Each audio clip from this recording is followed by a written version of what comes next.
नमस्कार. मिरज विद्यार्थी संघाच्या या 100व्या वसंत व्याख्यानमालेमध्ये आजचं हे 15वं पुष्प आहे. या 15व्या पुष्पाकरता आपल्याकडे वक्ते म्हणून आलेले माननीय डॉक्टर अशोक चौसाळकर सर, मंचावर उपस्थित संस्थेचे उपाध्यक्ष डॉक्टर कुरणे आणि उपस्थित सर्व श्रोत्यांचं मिरज विद्यार्थी संघाच्या वतीनं मी मनापासून स्वागत करतो. आजचं हे व्याख्यान पुष्प कैलासवासी श्री रामचंद्र सुबराव कुलकर्णी व कैलासवासी आशा रामचंद्र कुलकर्णी यांच्या स्मृतीप्रित्यर्थ त्यांच्या कुटुंबियांनी जो निधी दिला संस्थेत, त्यातून प्रायोजित केलेला आहे. आजचे आपले वक्ते जे आहेत डॉक्टर अशोक चौसाळकर हे महाराष्ट्रातील एक नामवंत विचारवंत आणि विशेषतः राज्यशास्त्रज्ञ आहेत. सर मूळचे मराठवाड्यातल्या आंबेजोगाईचे. आंबेजोगाईमध्ये त्यांचं प्राथमिक शिक्षण, माध्यमिक शिक्षण झालं. त्यानंतर त्यांचं पुढील शिक्षण MA PhD हे मुंबई विद्यापीठात झालं. मुंबई विद्यापीठातल्या राज्यशास्त्र विभागात झालं. चौसाळकर सरांनी न्याय आणि धर्म यांचा तौलनिक अभ्यास या विषयावर PhD संपादन केली. त्यानंतर 1979 सालापासून 2010पर्यंत ते शिवाजी विद्यापीठ कोल्हापूर इथे राज्यशास्त्र विभागात प्राध्यापक आणि नंतर विभाग प्रमुख म्हणून कार्यरत होते. त्यांनी एकूण 11 संशोधकांना PhD करता मार्गदर्शन केले आणि 32 संशोधकांना MPhil करता मार्गदर्शन केले. असं त्यांचं एकूण शैक्षणिक आणि व्यावसायिक शिवाजी विद्यापीठातली कारकीर्द आहे. डॉक्टर चौसाळकर सर हे सामाजिक किंवा सार्वजनिक कामाशी निगडीत आहेत. सर हे समाजवादी प्रबोधिनी, डॉक्टर बाबासाहेब आंबेडकर अकादमी, श्रमिक प्रतिष्ठान, राजर्षी शाहू मेमोरियल ट्रस्ट या विविध संस्थांशी संबंधित आहेत. समाज प्रबोधन पत्रिका या त्रैमासिकाचं ते 2011 सालापासून संपादन करत आहेत. सरांनी विविध विषयावर मराठीमध्ये त्याचबरोबर इंग्रजीमध्ये पुस्तकं लिहिली आहेत. मराठीमध्ये त्यांनी लोकवाङ्मय गृह मुंबई या प्रकाशन संस्थेच्या वतीनं महात्मा फुले आणि शेतकरी चळवळ, महर्षी विठ्ठल रामजी शिंदे यांचे धर्मविषयक विचार, गोपाळ गणेश आगरकर यांचे राजकीय विचार, नवरात्र आधुनिक भारताच्या इतिहासावरील निबंध अशी काही पुस्तकं आहेत. सरदार भगतसिंग जीवन व कार्य, मार्क्सवाद, उत्तर मार्क्सवाद, त्याचबरोबर गंधर्व वेद प्रकाशनाच्या वतीनं महाराष्ट्रातल्या ज्या 60 व्यक्तींची चरित्र प्रकाशित झाली त्याच्यामध्ये संस्कृती भाष्यकार D.D. कोसंबी यांचं चरित्र चौसाळकर सरांनी लिहिलं आहे. अशी त्याचबरोबर श्रीपाद अमृत डांगे, प्राचीन भारतीय राजकीय विचार, आधुनिक भारतीय राजकीय विचार अशी एकूण 16 पुस्तकं मराठीमध्ये चौसाळकर सरांनी लिहिली आहेत. त्याचबरोबर त्यांचं इंग्रजीमध्येही लेखन आहे. साहित्य अकादमीसाठी त्यांनी राजाराम शास्त्री भागवत, जस्टिस महादेव गोविंद रानडे यांच्यावर लिहिलेलं आहे. त्याचबरोबर authority and forms of political protest in Indian tradition, revisiting the political thoughts in ancient India अशी साधारणतः 11 इंग्रजी पुस्तकं सरांनी लिहिलेली आहेत. त्याचबरोबर विविध संपादनं त्यांनी केलेली आहेत. धर्म, राजकारण आणि समाज लोकवाङ्मय गृहाकडनं हे जे ग्रंथ त्याचं संपादन झालं. त्याचबरोबर राम बापटांच्या जे 6 प्रस्तावना म्हणून पुस्तक आहे त्याचा परामर्श संपादन चौसाळकर सरांनी केलं आहे. कॉम्रेड गोविंद पानसरे समग्र वाङ्मय खंड कोल्हापुरातील सामाजिक व राजकीय चळवळी, टिळक आणि आगरकर यांचे राजकीय विचार, भारतीय राष्ट्रीयवादासमोरील आव्हाने अशा विविध ग्रंथांचं संपादन सरांनी केलेलं आहे. त्याचबरोबर सरांना विविध पुरस्कार प्राप्त आहेत. थोडक्यात मी सांगतो. महाराष्ट्र फाउंडेशन मुंबई 2000 साली, नरहर कुरुंदकर साहित्य पुरस्कार औरंगाबाद 2001 साली, महाराष्ट्र शासन यशवंतराव चव्हाण पुरस्कार 2004 साली, अखिल भारतीय राज्यशास्त्र परिषदेचा प्राचीन भारतीय राजकीय विचार या क्षेत्रातील कामाबद्दल 2018 साली त्यांना जीवन गौरव पुरस्कार मिळाला. असे विविध पुरस्कारांनी सन्मानित एक ज्येष्ठ राजकीय विचारवंत, राजकीय लेखक आज आपल्याकडं वक्ते म्हणून आलेले आहेत. आजच्या व्याख्यानाचा विषय सामाजिक बदल आणि भारतीय संविधान असा सरांनी घेतलेला आहे. आपल्याला माहिती आहे की यावर्षीच 2025 साली भारतीय संविधान अंमलात येऊन 75 वर्ष पूर्ण झाली. तर भारतीय संविधानाची जी मूलभूत मूल्ये आहेत त्या अनुषंगिक जे विविध सामाजिक बदल झाले होत आहेत, यानुसार जर बघितलं तर संविधान आणि सामाजिक बदल यांचा खूप परस्पर संबंध आहे. आपल्या भाषणामध्ये सर ते विस्ताराने सांगणार आहेत, त्यामुळे मी काही जास्त बोलत नाही. सरांना व्याख्यान सुरू करण्यापूर्वी चौसाळकर सरांनी यावर्षीच वयाची 75 वर्ष पूर्ण केल्यामुळं त्यांचं हे अमृत महोत्सवी वर्ष आहे. मिरज विद्यार्थी संघाच्या वतीनं मी संस्थेचे उपाध्यक्ष डॉक्टर कुरणे यांना विनंती करतो की शाल श्रीफल देऊन सरांचा सत्कार करावा.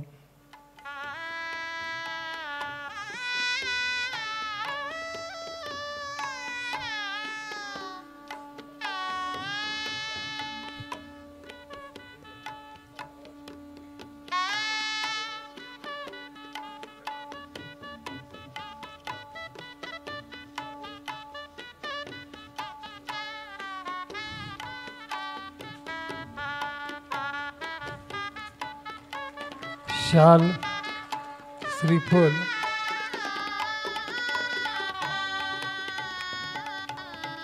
स्मृतिचिन्ह आणि भेटवस्तू देऊन सरांचा सत्कार आपण करतो. आपल्या सर्वांच्या वतीनं हा सत्कार होतोय.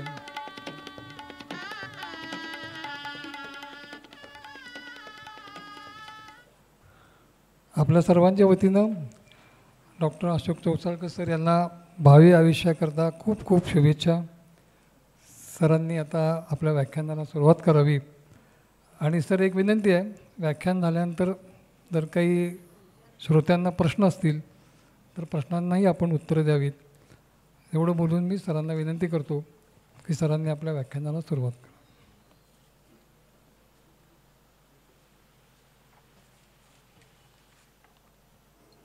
आजच्या कार्यक्रमाचे अध्यक्ष श्री कोले, या व्याख्यानमालेचे एक संयोजक प्राध्यापक कुलकर्णी सर, या संस्थेचे सर्व पदाधिकारी आणि बंधू भगिनींनो, मिरज विद्यार्थी संघ आणि एकूण इतिहासकार वासुदेव शास्त्री खरे यांची स्मृती जपणारी ही व्याख्यानमाला या केवळ मिरजचंच नव्हे तर दक्षिण महाराष्ट्राचं एक भूषण आहे असं म्हणायला हरकत नाही. मराठ्यांच्या इतिहासामध्ये ज्यांनी महत्त्वाची भूमिका बजावली आणि पहिल्या 5-6 इतिहासकारांच्यामध्ये ज्यांचा समावेश होतो त्यांच्या नावाने इथे हा संघ कार्य करतो आहे, ही अतिशय महत्त्वाची अशी गोष्ट आहे. महाराष्ट्रातील एक थोर नेते साहित्य सम्राट नरसिंह चिंतामणी केळकर यांनी मराठी आणि इंग्रज या नावाचं पुस्तक 1917 साली प्रकाशित केलं होतं. त्याचं निमित्त होतं इंग्रजांचं राज्य महाराष्ट्रामध्ये स्थापन होऊन 1917 साली 100 वर्ष पूर्ण झालेली होती. त्यानिमित्त मराठ्यांच्या आणि इंग्रजांच्या सामर्थ्याची आणि कमजोऱ्यांची चिकित्सा श्री केळकर यांनी त्या पुस्तकामध्ये केली. त्या पुस्तकाला वासुदेव शास्त्री खरे यांनी उपोद्घात या नावाने अतिशय उद्बोधक अशी प्रस्तावना लिहिली. मराठी भाषेमध्ये ज्या गाजलेल्या प्रस्तावना आहेत त्या प्रस्तावनामध्ये वासुदेव शास्त्री खरे यांची प्रस्तावना समाविष्ट केली जाते. अत्यंत तेजस्वी अशा भाषेमध्ये त्यांनी मराठ्यांच्या ऱ्हासाच्या कारणांची मीमांसा केली आणि मराठ्यांचे हे दोष जर दूर झाले नाहीत तर पुन्हा एकदा भारतापुढे नवी संकटे निर्माण होऊ शकतात, असं जवळजवळ 100 वर्षापूर्वी वासुदेव शास्त्री खरे यांनी त्या उपोद्घातामध्ये लिहिलेलं होतं की पाश्चिमात्य संस्कृती आणि भारतीय संस्कृती हे एक मातीचं भांडं आहे आणि एक धातूचं भांडं आहे. नदीच्या प्रवाहामध्ये 2 भांडी सोडली तर आणि त्यांच्यामध्ये टक्कर झाली तर मातीचं भांडं फुटणार आहे. म्हणून आपलं मातीचं भांडं धातूचं भांडं कसं बनवायचं आहे ही आपली जबाबदारी आहे, असं वासुदेव शास्त्री यांनी म्हटलं होतं. आणि इतिहासाचा हा डिंडिम घोष आहे, हा आपण ऐकला पाहिजे, असं त्यांनी शेवटी लिहिलेलं होतं. तर वासुदेव शास्त्री खरे यांची साहित्य संपदा मोठ्या प्रमाणात आहे. दक्षिण महाराष्ट्राचा इतिहास समजावून घ्यायचा झाला तर त्यांचे ग्रंथ महत्त्वाचे आहेत. तेच मी कुलकर्णी सरांना असं म्हणत होतं की वासुदेव शास्त्री खरे यांचं समग्र वाङ्मय प्रकाशित झालं पाहिजे, कारण हे जे वाङ्मय आहे ते पुढील काळामध्ये पुढच्या पिढ्यांना मार्गदर्शक ठरणारं असं हे वाङ्मय आहे. वासुदेव शास्त्री खरे यांची स्मृती चिरंतन ठेवण्यामध्ये आपण लोकांनी जे कार्य केलं आहे त्याबद्दल पुन्हा एकदा आपलं मी अभिनंदन करतो आणि माझ्या व्याख्यानाला सुरुवात करतो. आजचा विषय हा भारतीय राज्यघटना आणि सामाजिक बदल हा आहे. आपणास माहीत आहे की 1975 साली या वर्षी 2025 साली आपल्या राज्यघटनेला 75 वर्ष पूर्ण होत आहेत. जगामधील फार थोड्या राज्यघटना अशा आहेत की ज्या राज्यघटना इतके वर्ष टिकून राहिलेल्या आहेत.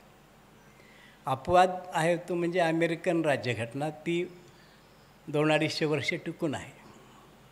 इंग्लंडची राज्यघटना ही अलिखित राज्यघटना आहे आणि ती बऱ्याच प्रमाणामध्ये टिकून आहे. परंतु चीनने, रशियाने, जर्मनीने, फ्रान्सने, जगातील बहुतेक सर्व देशांनी 1945 नंतर आपल्या राज्यघटना अनेक वेळा बदललेल्या आहेत. परंतु भारतीय राज्यघटना ही 75 वर्ष झाली तरी कायमस्वरूपी आहे. ती अजून सर्वमान्य आहे आणि तिला लोकांचा मोठ्या प्रमाणामध्ये पाठिंबा आहे. याचं महत्त्वाचं कारण म्हणजे गेल्या 75 वर्षामध्ये देशाने जी प्रगती केली त्या प्रगतीच्या मार्गामध्ये प्रगतीचं दिशादर्शन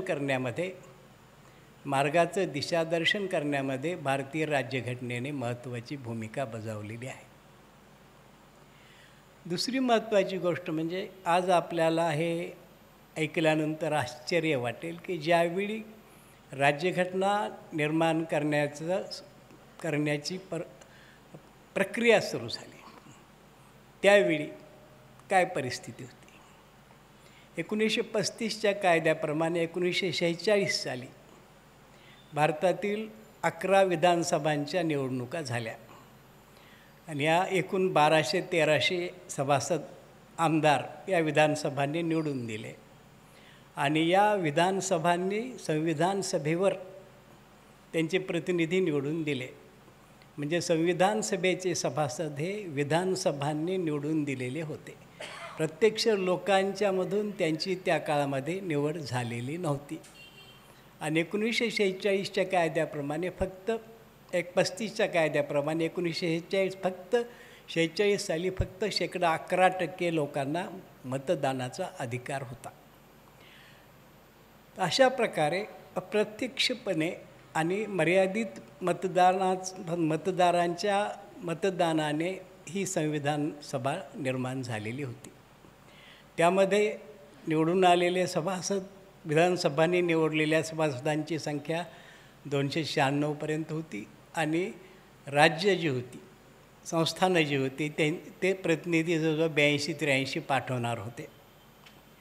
परंतु मुस्लिम लीगने चौथा सुभा मांडला आणि असं सांगितलं की तुमच्या संविधान सभेमध्ये आम्ही बसणार नाही, तुमच्या संविधान सभेमध्ये आम्ही बसणार नाही म्हटल्यानंतर मग त्यांची वेगळी संविधान सभा आणि वेगळं राज्य, वेगळं राष्ट्र तयार झालं. तर पहिलं जे विभाजन आहे संविधान सभेचं झालं असं म्हणायला हरकत नाही. तर ज्यावेळी संविधान सभा संविधान तयार करण्यासाठी बसलेली होती त्यावेळी भारतातील बहुतेक सर्व राजकीय पक्षांनी, विरोधी राजकीय पक्षांनी विरोध केलेला होता. हे ऐकून तुम्हाला आश्चर्य वाटेल. समाजवादी पक्षाने असं सांगितलं की मर्यादित मतदारांच्या आधारे ही निवडणूक झालेली आहे, त्यामुळे ही संविधान सभा आम्हाला मान्य नाही, म्हणून आम्ही संविधान सभेमध्ये येणार नाही. कम्युनिस्ट पक्षाचं म्हणणं असं होतं की हे स्वातंत्र्य खरं स्वातंत्र्य नाही, हे खोटं स्वातंत्र्य आहे. ब्रिटिश आणि अमेरिकन साम्राज्यवाद्यांच्या वर्चस्वाखाली हे स्वातंत्र्य मिळालेलं नाही, त्यामुळे संविधान सभासुद्धा खऱ्या अर्थाने स्वतंत्र नाही. मुस्लिम लीग तर या संविधान सभेला मान्यता द्यायला तयारच नव्हती. त्यावेळी हिंदू महासभेचा त्याला विरोध होता. राष्ट्रीय स्वयंसेवक संघाचं असं म्हणणं होतं की एकूण ही जी राज्यघटना आहे ती राज्यघटना किंवा संविधान सभा जी आहे तिला ही राज्यघटना तयार करण्याचा अधिकार नाही आणि पाश्चिमात्यांची पाश्चिमात्य देशातील वेगवेगळ्या राज्यघटनांची उचल करून ही राज्यघटना बनवण्यात आलेली आहे. अशा प्रकारे समाजवादी पक्ष, कम्युनिस्ट पक्ष, हिंदुत्ववादी पक्ष यांचा त्या काळामध्ये या राज्यघटनेला, संविधान सभेला विरोध होता. परंतु काँग्रेसचं प्रचंड असं बहुमत असल्यामुळे ही राज्यघटना आहे ती राज्यघटना तयार झाली आणि ही राज्यघटना आज सर्वांनी मान्यता दिलेली राज्यघटना आहे. म्हणजे सुरुवातीच्या काळामध्ये या राज्यघटनेबाबत लोकांच्या मनामध्ये ज्या शंका होत्या, लोकांच्या मनामध्ये ज्या समस्या होत्या त्या समस्या नंतरच्या काळामध्ये दूर झालेल्या दिसतात आणि आज सर्वच पक्ष ही राज्यघटना आम्हाला मान्य आहे आणि या राज्यघटनेचं आम्ही संरक्षण करणार आहोत असं म्हणत आहेत. याचं कारण असं आहे की गेल्या 75 वर्षामध्ये या राज्यघटनेच्या द्वारा देशाने जी प्रगती केलेली आहे ती प्रगती महत्त्वाची आहे. प्रख्यात अमेरिकन राज्यशास्त्रज्ञ कार्नो याने भारतीय राज्यघटना राष्ट्राची कोनशिला नावाचं एक पुस्तक लिहिलेलं आहे आणि त्या पुस्तकामध्ये त्याने असं म्हटलेलं आहे की भारतामध्ये जे सामाजिक बदल होत होते त्या बदलांना हातभार लावण्याचं महत्त्वाचं कार्य भारतीय राज्यघटनेने केलेले आहे. राज्यघटनेला 50 वर्षे झाल्यानंतर वर्किंग ऑफ इंडियन कॉन्स्टिट्यूशन नावाचं दुसरं पुस्तक त्याने लिहिलं आणि त्यामध्ये सुद्धा जे बदल होत आहेत त्या बदलांची व्यवस्थित अशी मीमांसा त्यांनी केलेली आपल्याला दिसून येते. प्रख्यात कायदा तज्ज्ञ दुर्गादास बसू यांनी राज्यघटनेवर पुष्कळ पुस्तकं लिहिलेली आहेत. एक अधिकृत असे भाष्यकार राज्यघटनेचे आहेत. त्यांनी 2006 साली असं म्हटलेलं आहे की 1950 साली आपण संमत केलेली राज्यघटना आणि 2006 साली आपल्यासमोर असलेली राज्यघटना याच्यामध्ये फार बदल झालेले आहेत.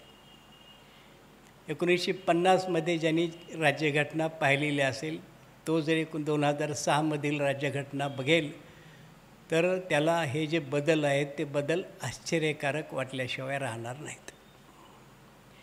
आता प्रश्न असा आहे की राज्यघटनेमध्ये बदल का होतात आणि राज्यघटनेमध्ये बदल करणं का आवश्यक असतं. समाजामध्ये सातत्याने बदल होत असतात आणि या बदलांचं प्रतिबिंब राज्यघटनेमध्ये जर पडलं नाही तर राज्यघटना समाज फेकून देतो असं डॉक्टर बाबासाहेब आंबेडकर यांनी म्हटलेलं आहे. राज्यघटनेच्या संविधान सभेच्या पहिल्या बैठकीमध्ये उद्दिष्टांचा ठराव पंडित जवाहरलाल नेहरू यांनी मांडला आणि अतिशय अभ्यासपूर्ण असं भाषण जवाहरलाल नेहरू यांनी केलं.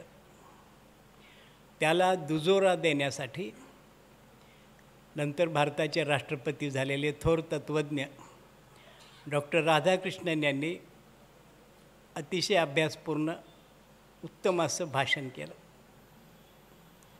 आणि आता तिसरं भाषण कोण करणार. तिसरं भाषण करण्यासाठी कुणाला पाचारण केलं जाईल असं सभासदांच्या मनात असतानाच संविधान सभेचे अध्यक्ष डॉक्टर राजेंद्र प्रसाद यांनी डॉक्टर बाबासाहेब आंबेडकर यांचं नाव पुकारलं. मग बाबासाहेब आंबेडकर म्हणाले की मला इथं का बोलवलं हे मला समजत नाही, कारण माझा पक्ष अतिशय लहान आहे आणि पक्षाच्या संख्येचा विचार करता मला अगदी शेवटी बोलवायला पाहिजे होतं, परंतु तुम्ही मला पहिल्यांदा बोलवलेलं तिसऱ्यांदा बोलायला बोलवलेलं आहे, हा मी माझा बहुमान समजतो. आणि त्यामध्ये त्यांनी जे 2-3 महत्त्वाचे मुद्दे मांडलेले होते ते आपण लक्षात घेतले पाहिजे. पहिला मुद्दा त्यांनी असा मांडला की भारताचा गेल्या 500-600 वर्षांचा इतिहास हा आक्रमणाचा, पराभवाचा इतिहास आहे, गुलामगिरीचा इतिहास आहे. हा इतिहास ह्या राज्यघटनेची अंमलबजावणी करत असताना आपला हा जो पराभवाचा, गुलामगिरीचा इतिहास आहे तो आपण नेहमी लक्षात ठेवला पाहिजे आणि पुन्हा तशा प्रकारच्या चुका आपल्या समाजाने न केल्या पाहिजेत. हा पहिला अतिशय महत्त्वाचा मुद्दा त्यांनी मांडला. दुसरा मुद्दा त्यांनी असा मांडला की राज्यघटना आणि समाजातील बदल हे परस्पर संबद्ध आहेत. कोणतीही राज्यघटना केवळ ती पुस्तक म्हणून चांगली आहे असं आपल्याला म्हणता येत नाही, कारण राज्यघटना हे एक जिवंत डॉक्युमेंट आहे आणि लोकांच्या समस्या जर राज्यघटनेने सोडवल्या नाहीत किंवा राज्यघटना त्या समस्यांचा जर विचार करत नसेल तर लोक ती राज्यघटना फेकून दिल्याशिवाय राहणार नाहीत. त्यामुळे राज्यघटना ही समाजसापेक्ष असली पाहिजे असा दुसरा महत्त्वाचा मुद्दा बाबासाहेबांनी मांडला. आणि तिसरा मुद्दा महत्त्वाचा त्यांनी असा मांडला की तो आजही आपण लक्षात घेतला पाहिजे की भारतीय परंपरेमध्ये विभूतीपूजा फार मोठ्या प्रमाणात आहे. ही विभूतीपूजा लोकशाहीच्या विरोधी आहे. भारतीय परंपरेमध्ये जी लोकशाही विरोधी तत्त्व आहे त्यामध्ये विभूतीपूजा हे एक तत्त्व आहे आणि मी विभूतीपूजेला मोठ्या प्रमाणात विरोध करतो. आता बाबासाहेबांचे हे जे विचार होते ते अतिशय महत्त्वाचे होते आणि त्या दृष्टीने त्यांनी नंतरच्या काळामध्ये संविधानाच्या मसुदा समितीचे अध्यक्ष म्हणून काम करत असताना या सर्व गोष्टींची दखल घेतलेली आपल्याला दिसते. संविधान 26 जानेवारी 1950 रोजी लागू करण्यात आलं. संविधान लागू केल्यानंतर कारण काय असतं की आपण संविधान लागू केलं तरी पुढे येणारे समाजापुढचे जे प्रश्न असतात ते प्रश्न आपण त्या प्रश्नांचा अंदाज घेऊ शकत नाही. ताबडतोबीने नव्या सरकारपुढे 3 प्रश्न निर्माण झाले. पहिला प्रश्न हा निर्माण झाला की आपल्या राज्यघटनेमध्ये मूलभूत अधिकारांचा चॅप्टर आहे, त्यामध्ये खाजगी मालमत्तेचा अधिकार कलम 31 मधला हा महत्त्वाचा अधिकार आहे. भारत सरकारने काँग्रेस पक्षाची अगदी जुन्या काळापासूनची हे धोरण होतं आणि त्यांनी त्यासाठी अनेक लढे उभारलेले होते. ते म्हणजे जमीनदारी नष्ट करणे. उत्तर भारतामध्ये 2 प्रकारच्या जमीन पद्धती होत्या. दक्षिण भारतामध्ये आणि महाराष्ट्रामध्ये रयतवारी पद्धत होती आणि उत्तर भारतामध्ये जमीनदारी पद्धत होती. प्रत्येक एकेका जमीनदाराला बिहारमध्ये 10-20 हजार एकर जमीन त्याच्या मालकीची होती. तर जमीनदारी प्रतिबंधक कायदा भारतातील वेगवेगळ्या राज्यांनी संमत केला. जमीनदारी प्रतिबंधक कायदा भारतातील वेगवेगळ्या राज्यांनी संमत केला. जमीनदारांनी सर्वोच्च न्यायालयाकडे धाव घेतली आणि असं सांगितलं की सरकारने आमच्या ह्या ज्या जमिनी घेतलेल्या आहेत त्या जमिनी कुठल्याही प्रकारचा मोबदला न घेता घेतलेल्या आहेत. त्यामुळे कलम 31 प्रमाणे आमचा मालमत्तेचा अधिकार धोक्यात आलेला आहे. त्यामुळे हा कायदा रद्द करावा. सर्वोच्च न्यायालयाने हा कायदा रद्द केला. दुसरा प्रश्न होता राखीव जागांचा. आपल्या राज्यघटनेमध्ये सुरुवातीच्या काळामध्ये फक्त अनुसूचित जाती आणि अनुसूचित जमाती यांच्यासाठीच राखीव जागा होत्या. OBCसाठी राखीव जागा सुरुवातीच्या काळामध्ये आपल्या राज्यघटनेमध्ये नव्हत्या. परंतु मुंबई राज्यामध्ये किंवा विशेषतः मद्रास राज्यामध्ये तिथल्या सरकारने जस्टिस पार्टीच्या सरकारने एक कम्युनल अवॉर्ड नावाचं अवॉर्ड केलेलं होतं आणि त्यामध्ये इतर मागास जातीतील मुलांनासुद्धा राखीव जागा ठेवण्यात आलेल्या होत्या. तर मेडिकल कॉलेजमध्ये ज्या मुलांनी ॲडमिशन घेतलं त्यावेळी या कायद्याप्रमाणे राखीव जागामध्ये त्यांना प्रवेश मिळाला. परंतु ज्या सवर्ण विद्यार्थ्यांना प्रवेश मिळाला नाही त्यांनी न्यायालयामध्ये दाद मागितली. ही घटनेमध्ये कुठल्याही प्रकारची तरतूद नसताना OBCसाठी अशा प्रकारची राखीव जागा कशा ठेवता येतील. राज्यघटनेच्या मूळ तरतुदींच्या हे विरोधात आहे. सर्वोच्च न्यायालयाने हा कायदा रद्द केला. OBCसाठीचे जे रिझर्वेशन्स दक्षिण भारतातील राज्यांच्यामध्ये होते ते रद्द केले. तिसरा मुद्दा होता विचार आणि अभिव्यक्ती स्वातंत्र्याचा. की विचार आणि अभिव्यक्ती स्वातंत्र्य दिलेलं आहे, परंतु त्याच्यावर काही मर्यादा असाव्यात का नसाव्यात. सरकारला काही लोकांना प्रिव्हेंटिव्ह डिटेन्शन म्हणजे काही काळासाठी स्थानबद्ध ठेवण्याचा अधिकार आहे का नाही, एक वैयक्तिक स्वातंत्र्याच्या अधिकाराबद्दलचा प्रश्न होता आणि न्यायालयाने पूर्ण स्वातंत्र्याच्या बाजूने निर्णय दिलेला होता.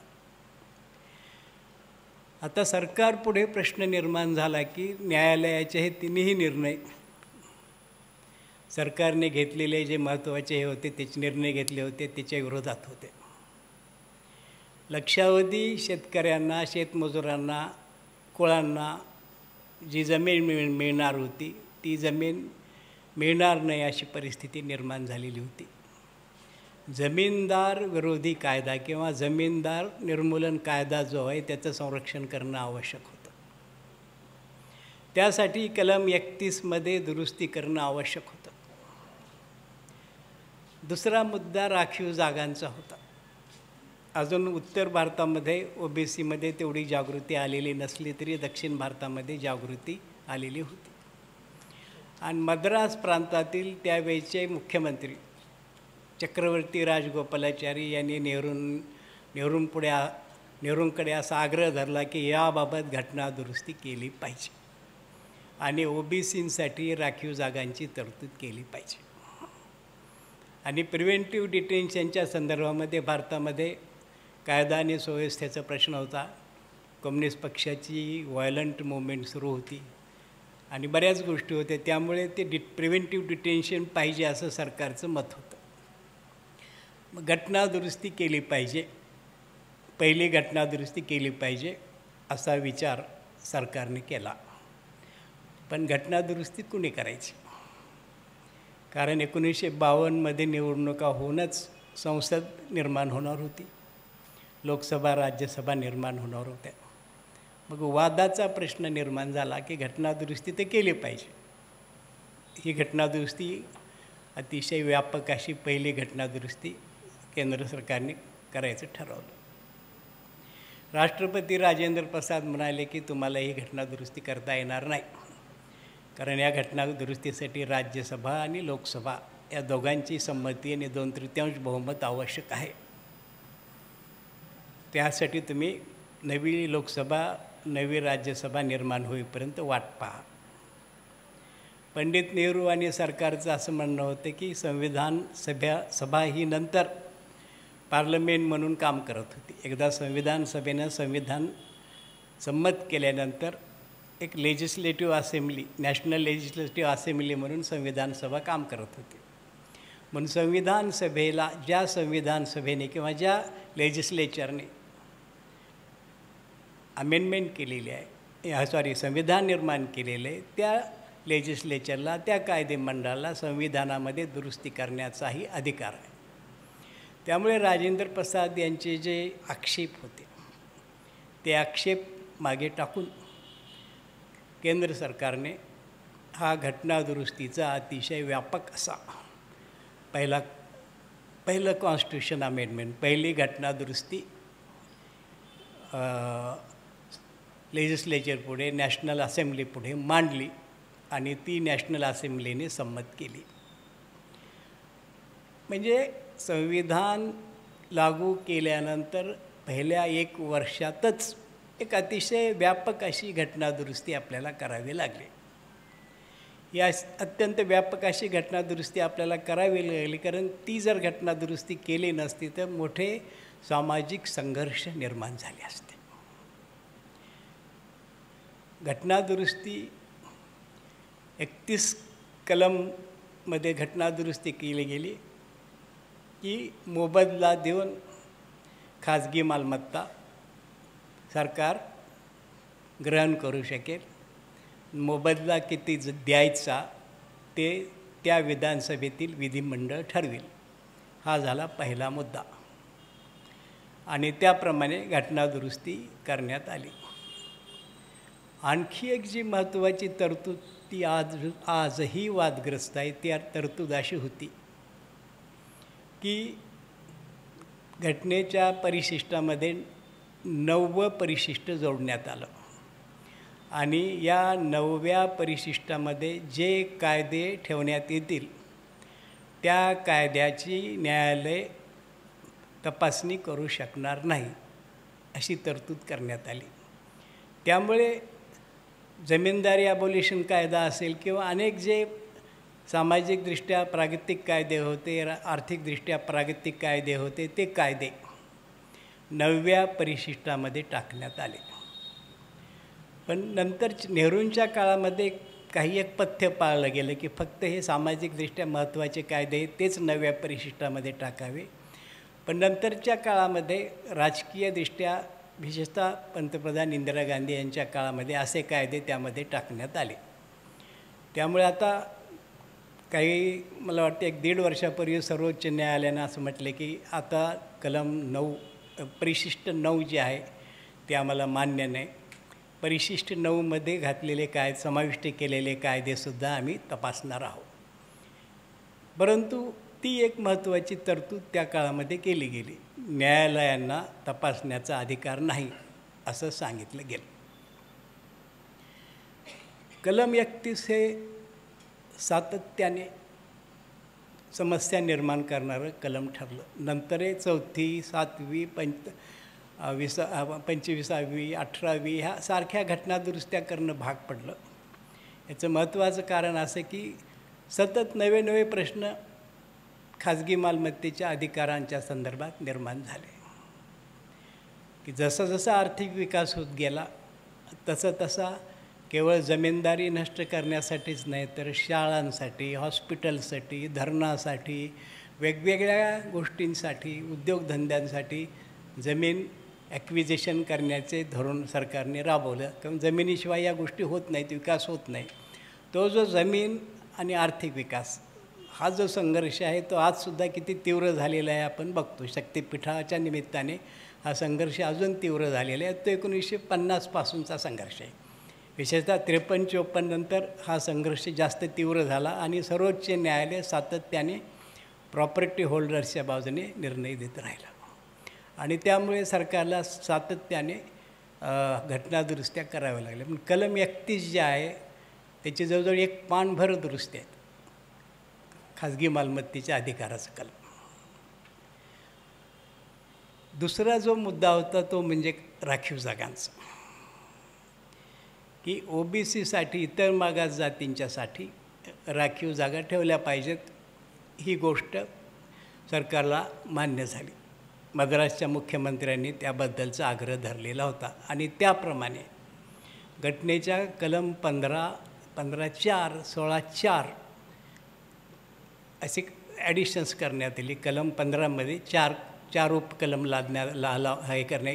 समाविष्ट करण्यात आलं. कलम 16मध्ये 4 उपकलम समाविष्ट करण्यात आलं आणि शैक्षणिक आणि सामाजिकदृष्ट्या मागास वर्गांना राखीव जागा देण्यात याव्या. शिक्षणासाठी आणि सरकारी नोकऱ्यामध्ये राखीव जागा ठेवण्यात याव्यात अशी तरतूद राज्यघटनेमध्ये पहिल्या राज्यघटना दुरुस्तीमध्ये करण्यात आली. सामाजिकदृष्ट्या ही महत्त्वाची गोष्ट होती की भारतीय समाजामध्ये केवळ अनुसूचित जाती आणि अनुसूचित जमाती याच मागास नसून भारतीय समाजामध्ये फार मोठ्या प्रमाणात इतर मागास जातीसुद्धा मागासलेल्या आहेत आणि त्यांची संख्या मोठ्या प्रमाणात आहे. 40 ते 50% लोकसंख्येमध्ये या जाती आहेत आणि त्यांना राखीव जागा दिल्या पाहिजेत. आणि दक्षिण भारतामध्ये ज्या सामाजिक चळवळी झाल्या त्या सामाजिक चळवळींनी हा मुद्दा जो होता तो पुढे रेटलेला होता. कोल्हापूरमध्ये छत्रपती शाहू महाराजांनी 50% राखीव जागा आधीच जाहीर केलेल्या होत्या. म्हैसूर राज्यामध्ये, त्रावणकोर राज्यामध्ये, बडोद्यामध्ये अशा प्रकारच्या राखीव जागा घोषित करण्यात आलेल्या होत्या. त्यामुळे ही राखीव जागांची तरतूद करण्यात आली. गंमत अशी असते की राखीव जागांची जरी तरतूद करण्यात आली तरी ज्यांच्यासाठी ही तरतूद करण्यात आलेली आहे त्यांच्यामध्ये जर जागृती नसली तर ती तरतूद कागदोपत्री राहते. इतर मागास जातींच्यासाठी राखीव जागा 1951 साली जरी ठेवण्यात आल्या तरी त्या राखीव जागांची अंमलबजावणी 1990पर्यंत झालेली नव्हती. दक्षिण भारतामधील राज्यामध्ये झाली. महाराष्ट्रामध्ये 1961 साली यशवंतराव चव्हाण यांनी 11% जागा इतर मागास जातींच्यासाठी ठेवल्या. 35% राखीव जागा महाराष्ट्रामध्ये 61 साली घोषित करण्यात आल्या. उत्तर भारतामध्ये त्याला फार मोठ्या प्रमाणात विरोध होता त्यामुळे ते काही झालं नाही. ज्यावेळी विश्वनाथ प्रताप सिंग यांचं जनता दलाचं सरकार सत्तेवर आलं त्यावेळी विश्वनाथ प्रताप सिंग यांनी पहिल्यांदा केंद्र स्तरावर राखीव जागा इतर मागास जातींच्यासाठी देण्याची घोषणा केली. शिक्षणामध्ये आणि प्रशासन आणि नोकऱ्यांच्यामध्ये. आणि त्यानंतर ही समाज परिवर्तनाची प्रक्रिया सुरू झाली आणि इतर मागास जाती मोठ्या प्रमाणात जागृत झाल्या. म्हणून केवळ घटनेमध्ये तरतूद करून चालत नाही, तर ज्या समाज घटकांसाठी या तरतुदी केल्या आहेत त्या समाज घटकांनी जागरूक होऊन आणि जागृत होऊन त्यांची अंमलबजावणी करण्याला सरकारला भाग पाडावं लागतं. आणि सामाजिक न्यायाच्या आणि सामाजिक परिवर्तनाच्या दृष्टीने ही गोष्ट महत्त्वाची असते. भारतीय राज्यघटनेमध्ये समाजामध्ये जे बदल होत होते त्या बदलांचं प्रतिबिंब पडणं आवश्यक होतं. आणि हे प्रतिबिंब जर पडलं नसतं तर राज्यघटना फार दिवस चालू शकली नसती. त्यातला पहिला महत्त्वाचा जो मुद्दा होता, बदल कसे होतात आणि समाजाची मागणी आल्यानंतर बदल कसे होतात, त्याचा हा हे होता की भारतीय राज्यघटनेमध्ये 2 भाग आहेत. दुसरा भाग आहे तो म्हणजे मूलभूत अधिकार आणि तिसरा भाग म्हणजे राज्याची मार्गदर्शक तत्त्वे. मूलभूत अधिकारामध्ये व्यक्तीच्या अधिकारांची नोंद करण्यात आलेली आहे आणि या अधिकारांचं संरक्षण करण्यासाठी कलम 32मध्ये न्यायालयामध्ये दाद मागण्याचा अधिकार आहे. न्यायालयामध्ये दाद मागण्याचा अधिकार आहे. भारतीय राज्यघटनेमधील हे सर्वात महत्त्वाचं भाग आहे असं म्हणायला हरकत नाही. तितकाच महत्त्वाचा जो भाग आहे म्हणजे मार्गदर्शक तत्त्व. सामाजिक कल्याणासाठी, सामाजिक परिवर्तनासाठी, सामाजिक न्यायासाठी सरकारने पुढील काळामध्ये काय केलं पाहिजे याची नोंद मार्गदर्शक तत्त्वांच्यामध्ये करण्यात आलेली आहे. ही मूलभूत अधिकारांना शाबित करून घेण्यासाठी आपल्याला कलम 32 प्रमाणे न्यायालयामध्ये दाद मागता येते. परंतु मार्गदर्शक तत्त्वामध्ये असणारी तत्त्वे अंमलात आणण्यासाठी आपल्याला न्यायालयामध्ये दाद मागता येत नाही. ही एक त्यातील मर्यादा आहे की त्याच्यामध्ये मुख्य काय आहे की समाजवादी तत्त्वज्ञान, समाजवादी समाज स्थापन करण्याच्या दिशेने वाटचाल करण्यासाठीच्या तरतुदी या मार्गदर्शक तत्त्वांच्यामध्ये आहेत. त्यामुळे संपत्तीचं मोठ्या प्रमाणामध्ये वितरण झालं पाहिजे, गरीब आणि श्रीमंत यांच्यामध्ये फार मोठ्या प्रमाणात विभागणी झाली न पाहिजे. अशा अनेक स्त्रिया, बालक यांच्यासाठी खास कल्याणकारी अशा तरतुदी केल्या पाहिजेत. पंचायत राज्य संस्थांची निर्मिती केली पाहिजे. अशा अनेक तरतुदी त्यामध्ये आहेत. पुढच्या काळामध्ये देशाने कोणत्या दिशेने मार्गक्रमण केलं पाहिजे याचं विवेचन या मार्गदर्शक तत्त्वांच्यामध्ये करण्यात आलेलं आहे. मी म्हटलं की मूलभूत अधिकार आणि विशेषतः मालमत्तेचा जो अधिकार होता त्या अधिकारांबद्दल सातत्याने न्यायालय आणि केंद्र सरकार यांच्यामध्ये संघर्ष होत राहिले. आणि या संघर्षाचं म्हणजे सर्वात त्याचं ज्याला परमोच्च शिखर कधी गाठलं गेलं, 1967 साली सर्वोच्च न्यायालयाने गोलकनाथ खटल्यामध्ये असा निकाल दिला की मूलभूत अधिकारांच्यामध्ये संशोधन करण्याचा, मूलभूत अधिकारांच्यामध्ये दुरुस्ती करण्याचा संसदेला अधिकार नाही. हा अतिशय महत्त्वाचा असा निर्णय होता आणि त्याविरुद्ध इंदिरा गांधी यांच्या सरकारने 24वी आणि 25वी घटनादुरुस्ती केली आणि मार्गदर्शक तत्त्वामध्ये निहित असणारे जे धोरणं आहेत, जी धोरणं आहेत ती धोरणं अंमलात आणण्यासाठी मूलभूत अधिकारामध्ये विशेषतः खाजगी मालमत्तेच्या अधिकारामध्ये आम्हाला दुरुस्ती करण्याचा अधिकार आहे. अशा प्रकारची दुरुस्ती 24व्या आणि 25व्या घटनादुरुस्तीमध्ये करण्यात आली. संघर्ष हा चालू राहिला. 1971च्या निवडणुकीमध्ये इंदिरा गांधींचा विजय झाला आणि त्यांनी ही घटनादुरुस्ती केली. सर्वोच्च न्यायालयाच्या 13 न्यायाधीशांच्या घटनापीठाने 1973 साली असा निर्णय दिला की घटनेमध्ये दुरुस्ती करण्याचा संसदेला अधिकार आहे, परंतु घटनेचं जे बेसिक स्ट्रक्चर आहे, घटनेचा जो मूलभूत साचा आहे, तो मूलभूत साचा बदलण्याचा सर्वोच्च न्यायालयाला अधिकार नाही, संसदेला अधिकार नाही. हा निर्णय 6-7 असा सर्वोच्च न्यायालयाने घेतला. हा अतिशय महत्त्वाचा असा निर्णय होता आणि या निर्णयाप्रमाणे आता संसदेला सर्व मूलभूत अधिकारामध्ये किंवा कुठल्याही ज्याला बेसिक स्ट्रक्चर म्हटलं जातं त्यामध्ये दुरुस्ती करण्याचा अधिकार नाही. तर बेसिक स्ट्रक्चर म्हणजे काय, मूलभूत ढाचा म्हणजे काय, याच्याबद्दल खूप मोठ्या प्रमाणात वाद आहेत. परंतु 5-6 गोष्टी त्यातील अशा आहेत, त्यामध्ये भारतातील संसदीय व्यवस्था ती बदलता येत नाही, भारतातील संघराज्यवाद ते बदलता येत नाही, मूलभूत अधिकार आणि एकूण लोकशाही व्यवस्था ती बदलता येत नाही, न्यायालयांचे अधिकार आणि न्यायालयांचं स्वातंत्र्य ते बदलता येत नाही, सेक्युलरिझम आणि सेक्युलर राज्यघटना ती बदलता येत नाही. अशी वेगवेगळी तत्त्वे वेगवेगळ्या लोकांनी मांडलेली आहेत. 73 नंतर आता जवळजवळ या जजमेंटला 50 वर्ष होत आलेली आहेत आणि नंतरच्या काळामध्ये सर्वोच्च न्यायालयाने या विषयावर जी जजमेंट्स दिली ती जजमेंट्स बेसिक स्ट्रक्चरच्या सिद्धांताला पाठिंबा देणारी आहेत.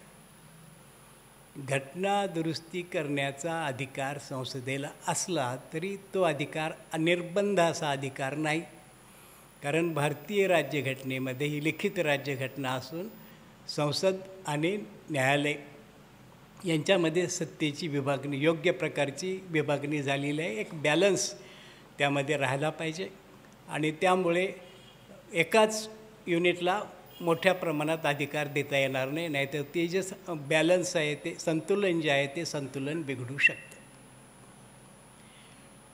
1978 साली ज्यावेळी 1977 साली जनता पक्षाचं सरकार सत्तेवर आलं आणि 78 साली त्यांनी व्यापक अशी घटना दुरुस्ती केली, त्याबद्दल मी बोलणार आहे. तर ही जी घटना दुरुस्ती केली त्यामध्ये एक महत्त्वाचा निर्णय जनता पक्षाच्या मोरारजी देसाई यांच्या सरकारने घेतला की आपल्याला डोकेदुखी ठरणारं हे जे कलम 31 आहे ते राज्यघटनेमधून काढून टाकावं. कलम 31 म्हणजे खाजगी मालमत्तेचा अधिकार हा घटनात्मक अधिकार म्हणून काढून टाकण्यात आला, परंतु खाजगी मालमत्तेचा अधिकार हा कायदेशीर अधिकार म्हणून कलम 300-301 प्रमाणे घटनेमध्ये समाविष्ट करण्यात आला. म्हणजे आपल्याला आपला मालमत्ता धारण करण्याचा अधिकार काढून घेतलेला नाही, फक्त घटनात्मक जो अधिकार आहे तो घटनात्मक अधिकार आपला काढून घेतलेला आहे. आपला जो घटनात्मक अधिकार आहे तो घटनात्मक अधिकार काढून घेतलेला आहे, कारण त्यासाठी अनेक घटना दुरुस्त्या आपल्याला कराव्या लागत होत्या. कायदेशीर अधिकार हे केल्यानंतर हा प्रश्नच मिटला. राईट टू प्रॉपर्टीचा जो प्रश्न होता तो प्रश्न मिटला. सर्वसाधारण न्यायालयात जाऊन लोक आपले मालमत्तेचे जे प्रश्न आहेत ते सोडवून घेऊ लागले. त्याच्यासाठी घटनापीठ, घटनेमध्ये दुरुस्ती अशा सर्व भानगडी कराव्या लागल्या नाहीत. बदल घटनेमध्ये होतो तो अशा प्रकारे होतो की राईट टू प्रॉपर्टीमुळे इतक्या मोठ्या प्रमाणात घटना दुरुस्त्या झाल्या आणि शेवटी 78 साली सरकारनं ठरवले की हा कॉन्स्टिट्युशनल अधिकार म्हणून आपण हे काढून टाकू. आणि हा कॉन्स्टिट्युशनल अधिकार म्हणून काढून टाकल्याबरोबर हा प्रश्न होता डोकेदुखी ठरणारा, हा प्रश्न मिटला. कायदेशीर अधिकार म्हणून लोक कुठल्या न्यायालयात जाऊन आपले अधिकार आहेत ते साबित करून घेऊ लागले. सामाजिक बदलामध्ये सामाजिक बदलामुळे समाजामध्ये जी परिवर्तन होतात आणि मालमत्तेचा जो प्रश्न आहे की मालमत्तेचा प्रश्न हा शेवटी त्या मालमत्तेचा समाजातल्या वेगवेगळ्या घटकांच्यामध्ये कशा प्रकारे वितरण होतं त्यावर अवलंबून असतो. आणि जितक्या जास्त प्रमाणात चांगल्या प्रकारे समाजामध्ये मालमत्तेचं वितरण होईल तितक्या समाजाचं स्वास्थ्य चांगल्या प्रकारे प्रस्थापित होतं, सामाजिक न्याय चांगल्या प्रकारे प्रस्थापित होतो. त्यामुळे ही जी लढाई होती राईट टू प्रॉपर्टीच्या संदर्भात ती 1978 साली संपली असं म्हणायला हरकत नाही. आणि एक जनता दलाने एक अतिशय महत्त्वाचा असा निर्णय त्या काळामध्ये घेतला. दुसरा जो मुद्दा होता तो राखीव जागांचा. तर राखीव जागांच्या संदर्भात सामाजिक आणि शैक्षणिकदृष्ट्या मागासवर्ग म्हणजेच OBC असं 1992 साली सर्वोच्च न्यायालयाने आपल्या निर्णयात सांगितलं की भारताच्या संदर्भात जाती व्यवस्था महत्त्वाची असल्यामुळे सामाजिक आणि शैक्षणिकदृष्ट्या मागासवर्ग म्हणजे इतर मागास जाती असं सर्वोच्च न्यायालयाने 1992च्या सॉनी केसमध्ये सांगितलेलं आहे. त्यामुळे तो प्रश्न एक प्रकारे मिटला. पण प्रश्न असे सामाजिक परिवर्तनाचे ज्यामध्ये प्रश्न असे मिटत नाहीत. ही घटना दुरुस्ती ज्यावेळी केली जात होती त्यावेळी 2 महापुरुषांनी आपल्याला काही वॉर्निंग्ज दिल्या होत्या. पंडित जवाहरलाल नेहरू यांनी असं म्हटलं होतं की राखीव जागांच्या तरतुदी फार मोठ्या प्रमाणात वाढवणं मला मंजूर नाही. मी स्वतः लिबरल डेमोक्रेसीचा पुरस्कर्ता आहे आणि जास्तीत जास्त जागा ह्या ओपन असल्या पाहिजेत ज्यामध्ये मोठ्या संख्येत लोकांना स्पर्धा करायला परवानगी मिळाली पाहिजे. धोका असा आहे की राजकीयदृष्ट्या ज्या जाती शक्तिशाली आहेत त्या जाती राजकीयदृष्ट्या शक्तिशाली असणाऱ्या जातीसुद्धा राखीव जागा मागण्यासाठी पुढच्या काळामध्ये चळवळी करू लागतील. ही धोक्याची सूचना मी देतो. याबाबत आपण विचार केला पाहिजे. हे पंडित नेहरूंनी 51 साली सांगितलेलं होते. ते किती खरं होते आपण बघतोय. बाबासाहेब आंबेडकरांनी त्याचीच रीव उडली आणि असं म्हटलं की राखीव जागा या मुख्यतः समाजामध्ये जे वर्ग मागास आहेत आणि ज्या वर्गांना ऐतिहासिकदृष्ट्या अन्यायांना तोंड द्यावं लागलेलं आहे त्या वर्गांच्या उन्नतीसाठी करण्यात आलेल्या तरतुदी आहेत. त्यामुळे ह्या तरतुदी करत असताना 50% वर राखीव जागा जाव्यात असं मला वाटत नाही. आणि इथेसुद्धा धोका हाच आहे की आर्थिक राजकीयदृष्ट्या ज्या जाती प्रबळ आहेत त्या जाती पुढच्या काळामध्ये राखीव जागा मागण्यासाठी संघर्ष करू लागतील. त्याबाबत आपण काळजी घेतली पाहिजे की राखीव जागांच्या संदर्भामध्ये 2 महापुरुषांनी आपल्याला जे धोके सांगितलेले होते ते धोके आपण लक्षात ठेवले पाहिजेत. सामाजिक बदलांसाठी राज्यघटनेमध्ये कशा प्रकारे बदल केले जातात हे आपण पाहिलं. दुसरा जो भारताच्या इतिहासातील महत्त्वाचा बदल म्हणजे हिंदू कायदा. हिंदू कायदा डॉक्टर आंबेडकर कायदा मंत्री असतानाच हिंदू कायद्याचं बिल त्यांनी संसदेमध्ये मांडलेलं होतं. हिंदूंचा एकच असा कायदा नाही. हिंदूंचे वेगवेगळ्या प्रकारचे कायदे आहेत. दक्षिण भारतामधला कायदा वेगळा, विज्ञानेश्वराचा कायदा, मिताक्षराचा कायदा, वरचा जिमूत वाहनाचा कायदा उत्तर भारतामधला, आणि वेगवेगळे हजारो धर्मशास्त्र आहेत. धर्मशास्त्रातल्या तरतुदी वेगवेगळ्या आहेत. डॉक्टर पावा काने यांनी जवळजवळ 6,500 ग्रंथांचं 5 खंडामध्ये धर्मशास्त्रांचा इतिहास लिहिला. म्हणजे किती मोठं ते साहित्य आहे आणि किती विविधता तरतुदींच्यामध्ये आहे हे आपल्या लक्षात येईल. ते हिंदूंच्यासाठी आधुनिक कायदा, स्त्रियांच्यासाठी महत्त्वाचे असे अधिकार देण्याचा कायदा, हा हिंदू कायदा संसदेसमोर डॉक्टर आंबेडकरांनी मांडला. त्या कायद्याला नेहरू यांचा पाठिंबा होता. परंतु डॉक्टर राजेंद्र प्रसाद आणि त्यांच्या सहकाऱ्यांचा त्याला विरोध होता. हा कायदा योग्य वेळेमध्ये संमत होत नाही असं लक्षात आल्यानंतर, आणि आणखी त्याला इतर दुसरी कारणं आहेत, डॉक्टर आंबेडकरांनी कायदे मंत्रिपदाचा राजीनामा दिला आणि तो प्रश्न कायम राहिला. पंडित नेहरूंच्या लक्षात आले की एकूण त्या काळातील काँग्रेस सदस्यांचा, उत्तर भारतातील काँग्रेस सदस्यांचा विचार लक्षात घेता एकदम हा हिंदू कायदा संमत होणार नाही. त्यासाठी म्हणून त्यानंतरचे जे कायदा मंत्री होते हरिभाऊ पाटसकर यांना त्यांनी सांगितलं की 3 तुकड्यांच्यामध्ये हे कायदा तुम्ही संमत करून घ्या. आणि 3 तुकड्यांच्यामध्ये 1956-57पर्यंत 3 तुकड्यांच्यामध्ये हा कायदा संमत करून घेण्यात आला. भारतातील जो 80-84% हिंदू समाज आहे त्या हिंदू समाजासाठी, विशेषतः हिंदू समाजातील ज्या स्त्रिया, मागास जाती यांचे जे अधिकार आहेत ते अधिकार या हिंदू कायद्याने प्रस्थापित केले. आणि इतिहास काळापासून ज्या प्रकारची अन्यायी अशी व्यवस्था भारतामध्ये स्थापन झालेली होती, जातीच्या आधारे आणि स्त्रियांचं दास्य प्रकट करणारी, ती व्यवस्था हिंदू कायद्याने मोडून काढली. आणि अशा प्रकारचे कायदे स्वतंत्र देशातील राज्यच करू शकतं, परकी सरकारही करू शकत नाही. आता दुसरा सामाजिक परिवर्तनाचा जो मुद्दा आहे तो सामाजिक परिवर्तनाचा मुद्दा म्हणजे भारतातील राज्यांची पुनर्घटना. भारत ज्यावेळी स्वतंत्र झाला त्यावेळी भारतामध्ये अनेक राज्य होती.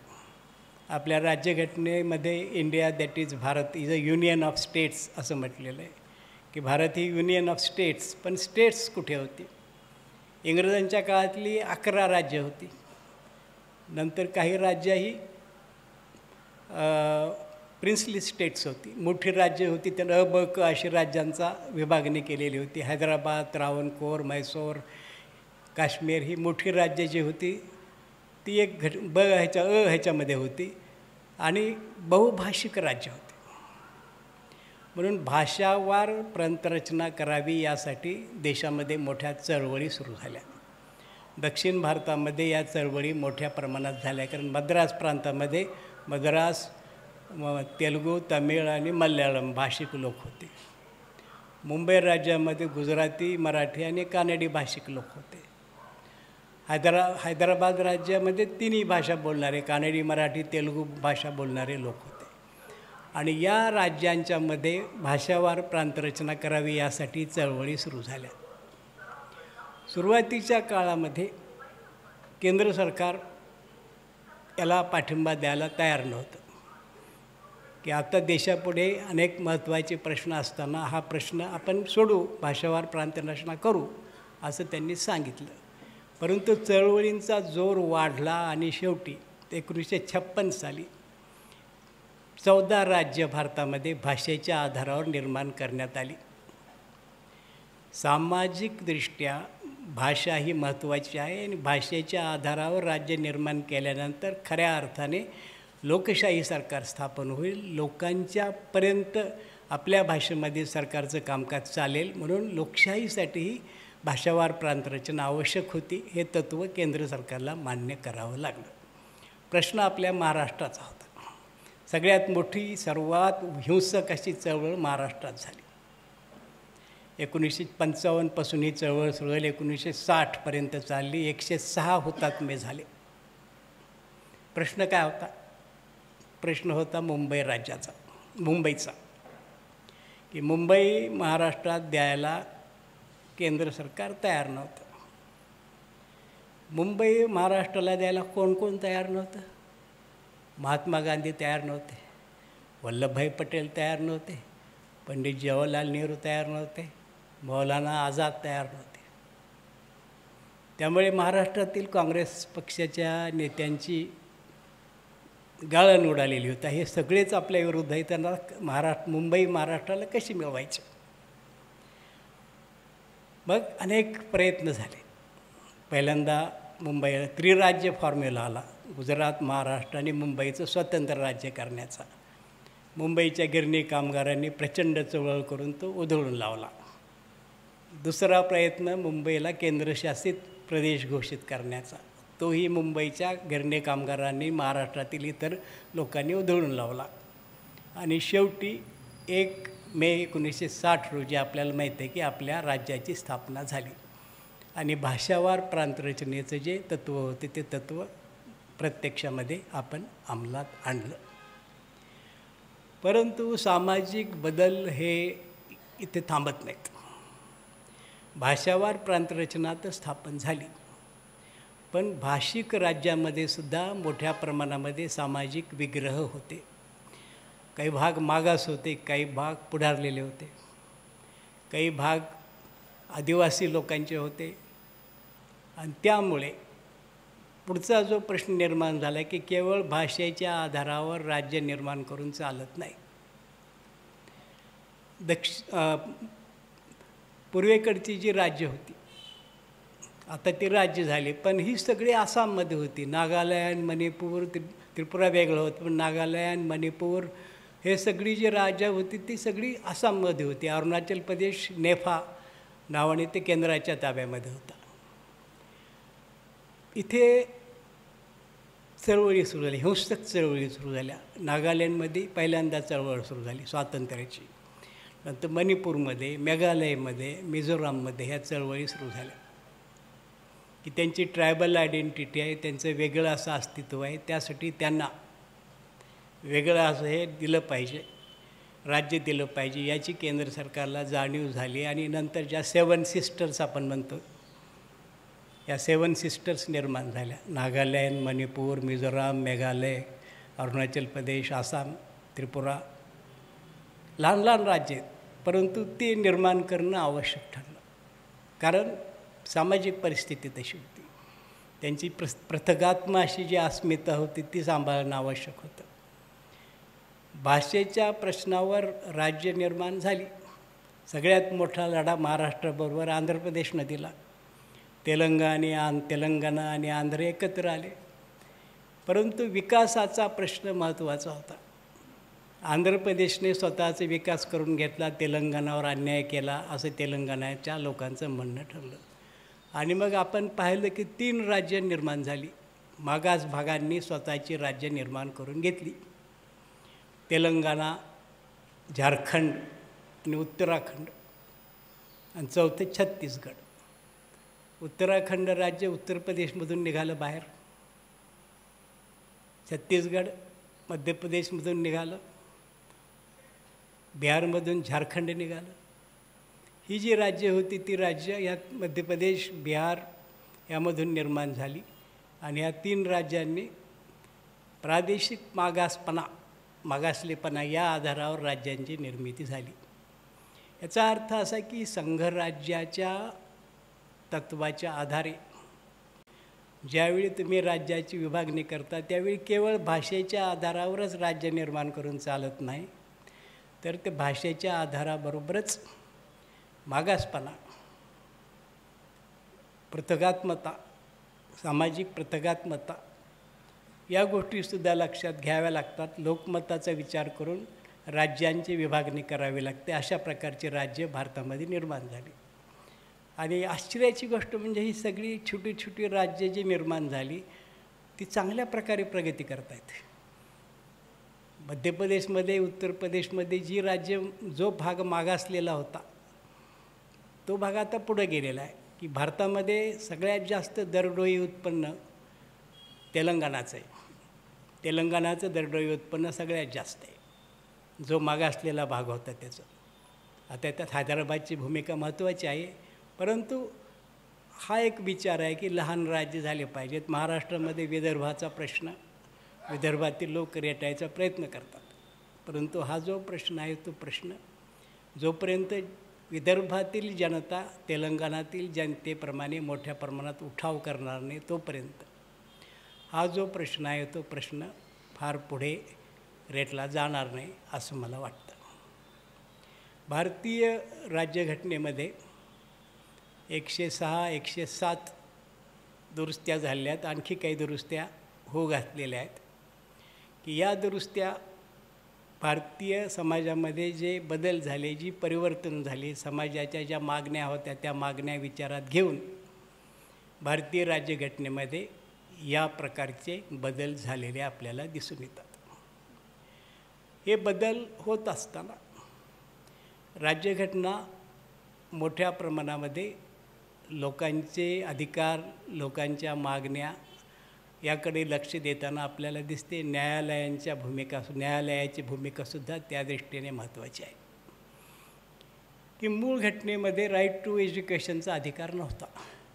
की न्यायालयाने अशी सूचना केली की कलम 21मध्ये जिवंत राहण्याचा जो अधिकार आहे तो जिवंत राहण्याचा अधिकार हा एज्युकेशन, राईट टू एज्युकेशन, शिक्षण घेण्याच्या अधिकाराशी सुसंगत आहे. त्यामुळे सरकारने घटनादुरुस्ती करून हा अधिकार लोकांना दिला पाहिजे. तो अधिकार दिल्यामुळे मोठ्या प्रमाणामध्ये बदल झालेला आहे. पंचायत राज्य संस्था निर्माण कराव्या असं मार्गदर्शक तत्वामध्ये सांगण्यात आलेलं आहे.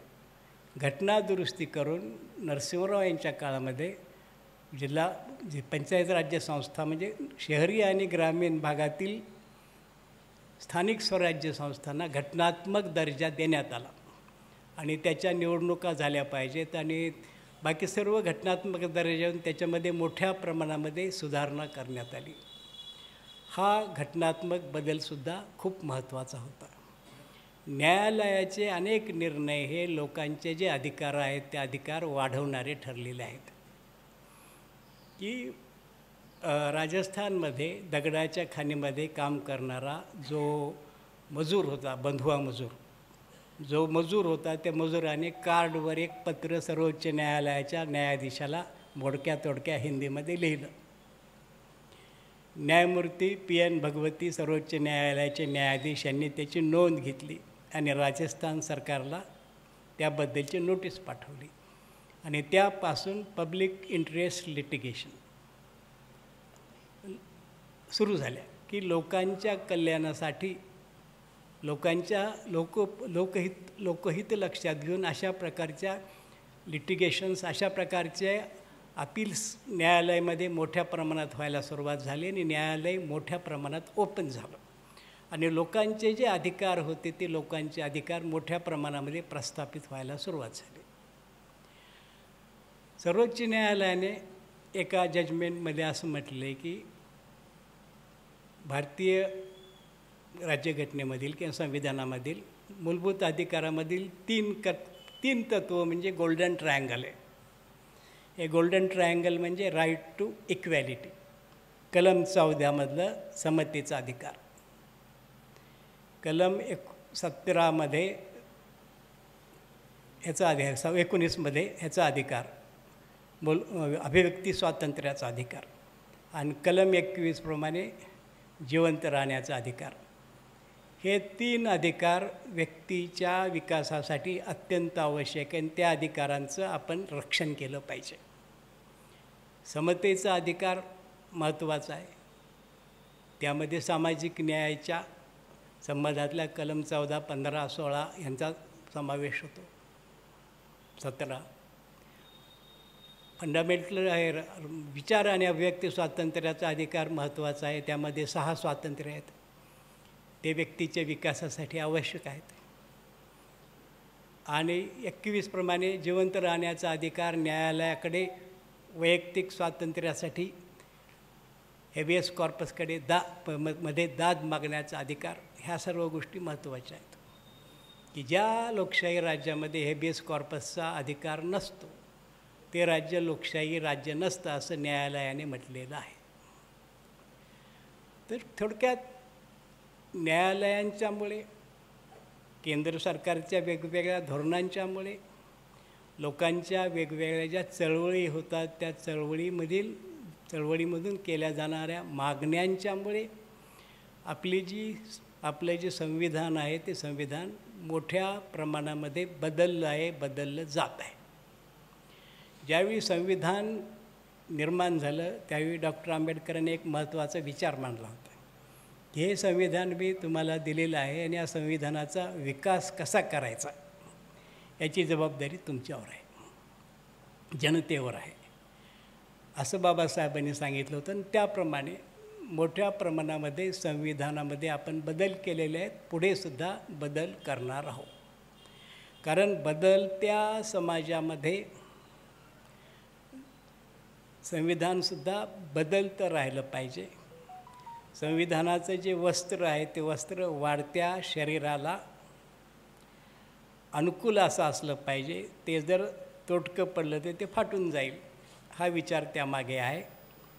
आणि त्या दृष्टीने भारतीय संविधान आणि सामाजिक बदल यांच्यातील परस्पर संबंध कशा प्रकारचे आहेत आणि 2-3 केसेस मी आपल्यासमोर सांगून कशा प्रकारे सामाजिक बदलामुळे संविधानामध्ये बदल झाला हे मी आपल्यासमोर मांडलेलं आहे. हा विषय खूप मोठा आहे, अनेक या विषयाचे पैलू आहेत, पण त्यातील काही जे महत्त्वाची तत्त्वं होती ती मी आपल्यासमोर मांडली.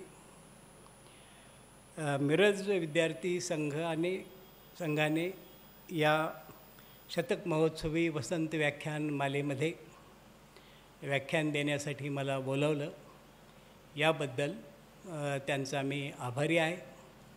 त्याचप्रमाणे आपणही मोठ्या संख्येने उपस्थित राहून व्याख्यान ऐकलं त्याबद्दल आपलाही मी आभारी आहे. आपले काही जर प्रश्न असतील तर त्या प्रश्नांना उत्तर देणं मला आवडेल. येस.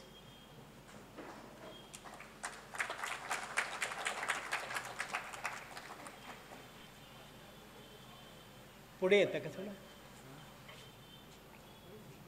माईक आहे?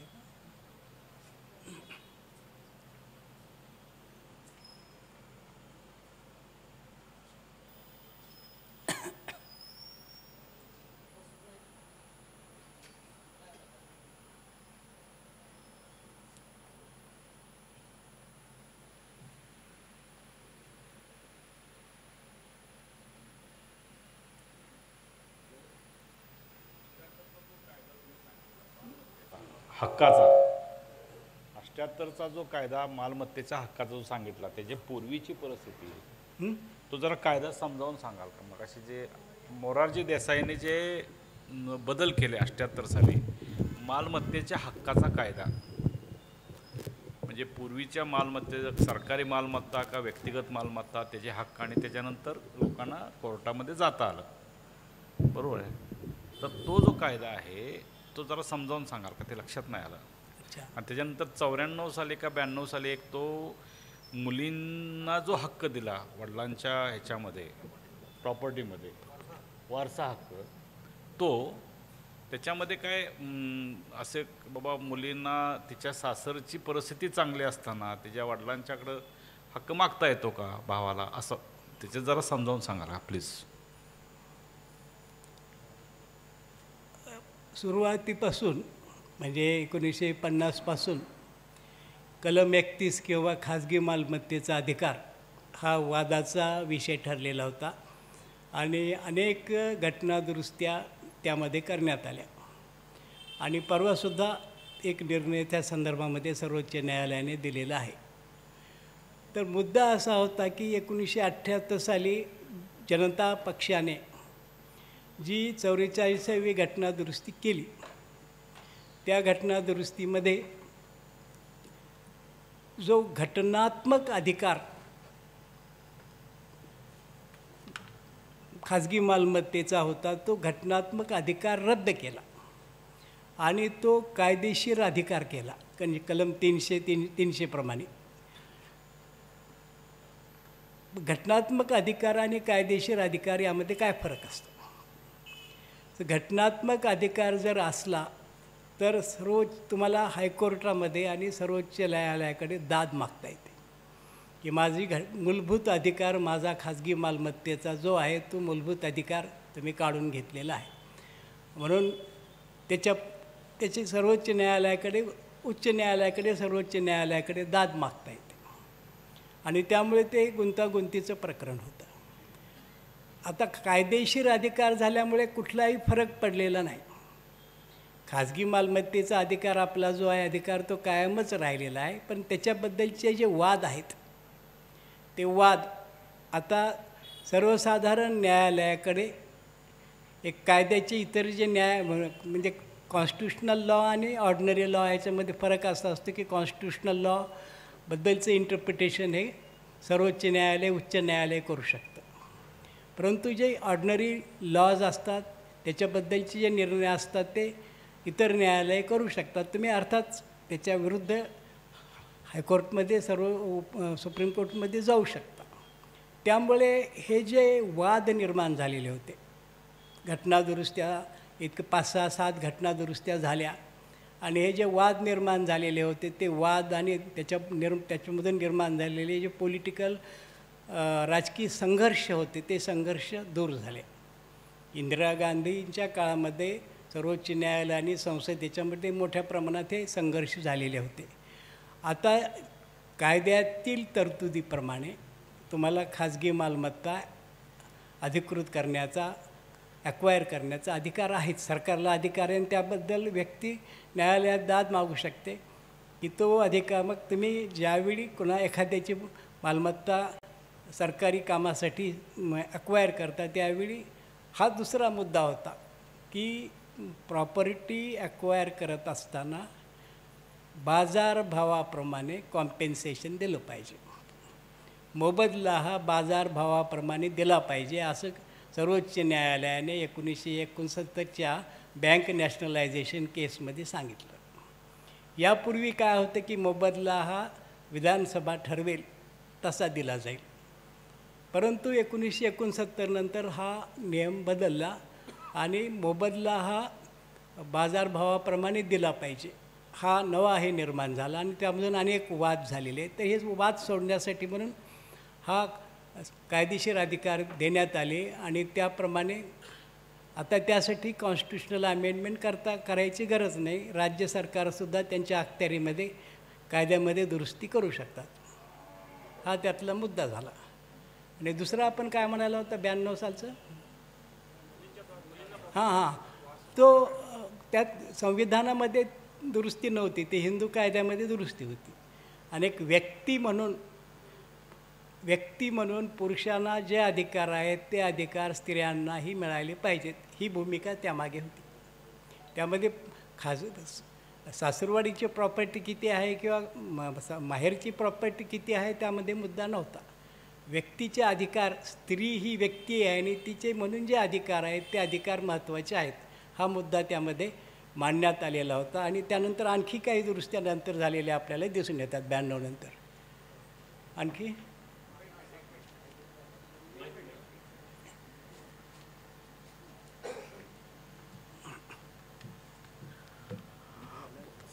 बऱ्याच लोकांच्या मनामध्ये कलम 30A अल्पसंख्याकांच्या शैक्षणिकबद्दल आहे, त्याविषयी खूप मोठे गैरसमज हल्ली पसरलेले दिसतात. तर त्याविषयी मला जरा स्पष्टीकरण हवं होतं.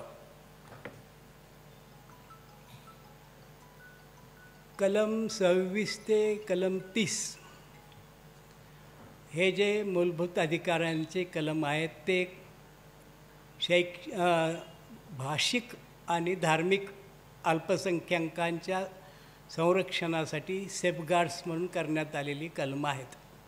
आणि ती कलमं भारतीय राज्यघटनेचं एक महत्त्वाचं असं वैशिष्ट्य आहे की ज्यामध्ये अल्पसंख्याकांचे जे अधिकार आहेत ते अल्पसंख्याकांचे अधिकार संरक्षित झाले पाहिजेत अशी त्यामागची भूमिका होती. आता शैक्षणिक संस्थांच्यामध्ये प्रवेश करण्याबद्दलचा मुद्दा असो की इतर कुठल्या ज्या गोष्टी असतील त्याबद्दल न्यायालयामध्ये अनेक केसेस त्या संदर्भात झालेले आहेत आणि न्यायालयांनी त्याबद्दल काही महत्त्वाचे असे निर्णय दिलेले आहेत. त्यामुळे आज तो जो अल्पसंख्याक संस्थांचा ॲडमिशन देण्याबद्दलचा जो अधिकार आहे तो पूर्णतः आता त्यांना मिळालेला नाही. त्यामध्ये काही बंधनं न्यायालयाने घातलेली आहेत.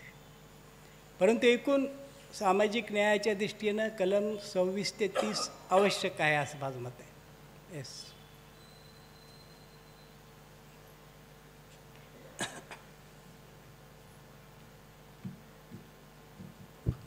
माझा असा प्रश्न आहे, हिंदू विवाह कायदा 1955ला अस्तित्वात आला, तर हिंदू वारसा कायदा किती साली अस्तित्वात आला? हे कायद्यासंबंधीचे प्रश्न आहेत, ते मी त्याला उत्तर देऊ शकत नाही. 55ला का 54ला आला आहे. आणखी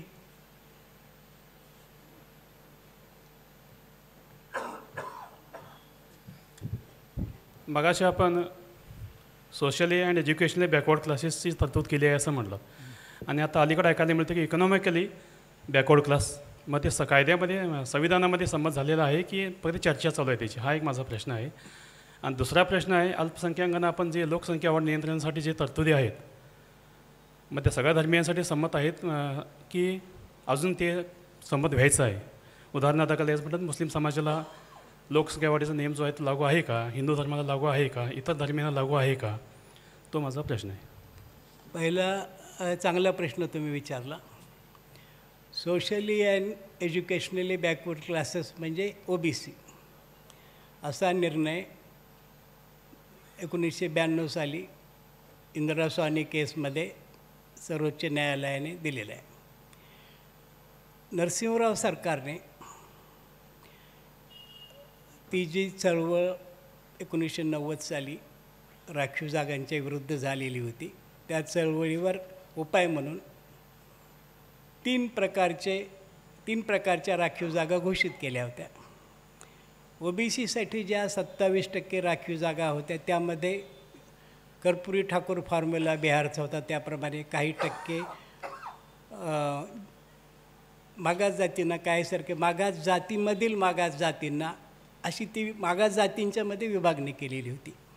आणि 10% जागा आर्थिकदृष्ट्या मागासवर्गीयांसाठी राखीव ठेवलेल्या होत्या. 1992 सालच्या सर्वोच्च न्यायालयाच्या निर्णयामध्ये अंतर्गत विभागणी रद्द करण्यात आली 27% आणि 10% राखीव जागा रद्द करण्यात आल्या. कारण आपण म्हटल्यासारखं त्याबद्दलची तरतूद घटनेमध्ये नव्हती. घटनेमध्ये आर्थिकदृष्ट्या मागास ही तरतूद नव्हती, म्हणून त्या राखीव जागा रद्द करण्यात आल्या. नरेंद्र मोदी सरकारने 1 वर्ष 2 वर्षापूर्वी संसदेमध्ये घटनादुरुस्ती करून, घटनादुरुस्ती 368 कलमाप्रमाणे घटनादुरुस्ती करून म्हणजे आर्थिकदृष्ट्या मागासवर्गांसाठी सुद्धा राखीव जागा ठेवण्यात याव्यात असा भाग त्यामध्ये समाविष्ट केला. आणि त्यामुळे आता ज्या 10% राखीव जागा नरेंद्र मोदी सरकारने घोषित केलेल्या होत्या, त्या 10% राखीव जागांना सर्वोच्च न्यायालयाने मान्यता दिलेली आहे. आपला दुसरा, आणि जोपर्यंत लोकसंख्या नियंत्रणाचा प्रश्न आहे तर सगळ्या समाजांना सारखाच लागू आहे. कायदे नियम हे सगळ्या समाजांना सारखेच लागू आहेत. आता प्रश्न असा आहे की जे मागास समाज आहेत ते त्याची जास्त चांगल्या प्रकारे अंमलबजावणी करत नाहीत, जे सुधारलेले समाज आहेत ते चांगल्या प्रकारे अंमलबजावणी करतात, असा फरक आहे. सरकारने त्यामध्ये कुठल्याही प्रकारचं डिस्क्रिमिनेशन केलेलं नाही. येस. आता मला आलेले 3 जे प्रश्न आहेत त्याचं हे करू. 1935च्या कायद्याप्रमाणे 1946 साली जे संविधान सभेत मतदान केलेले 11% लोक होते ते 35च्या कायद्याप्रमाणे मतदान करण्याचा अधिकार हा मर्यादित होता. आणि जे प्रॉपर्टी होल्डर्स आहेत, जे नगरपालिकेमध्ये कर देणारे आहेत, अशा लोकांनाच मतदानाचा अधिकार होता. सर्व लोकांना मतदानाचा अधिकार नव्हता. सर्व लोकांना मतदानाचा अधिकार 1950च्या राज्यघटनेने आपल्याला मिळाला. त्यामुळे 11% मतदानाच्या आधारे संविधान सभा निवडून आली असं म्हणायला हरकत नाही. 26 जानेवारी प्रजासत्ताक दिनाची 26 तारीख हीच का निवडण्यात आली? काँग्रेसने 1930 साली स्वातंत्र्याची घोषणा करत असताना 26 जानेवारी हा दिवस ठरवलेला होता. ती स्वातंत्र्याचा तो दिवस असा मानलेला होता. त्यामुळे 26 जानेवारी हा दिवस निवडण्यात आला. सध्याच्या निवडणुकीमध्ये 65% मतदान होते. मग 35% लोक नाराज आहेत का?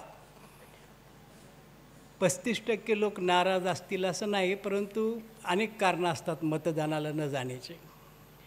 आता ती कारणांची फार मोठ्या प्रमाणात त्याचं संशोधन झालं नाही. काही लोक जे नाराज असतात ते नोटामध्ये जाऊन मतदान करतात, पण अनेक कारणं असतात मतदान कमी का होतं त्याचं. परंतु सगळे 35% लोक नाराज असतात असं नाही, काही बाहेरगावी गेलेले लोक असतात.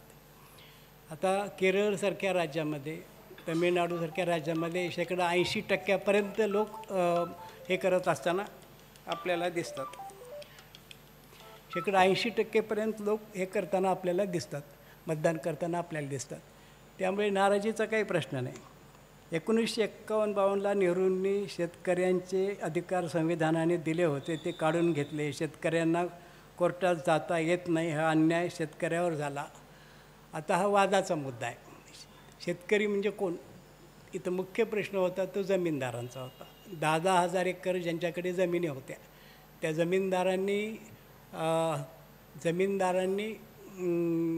जमीनदारांच्या जमिनी काढून त्या कुळांना, शेतकऱ्यांना वाटण्याचा मुख्य प्रश्न होता.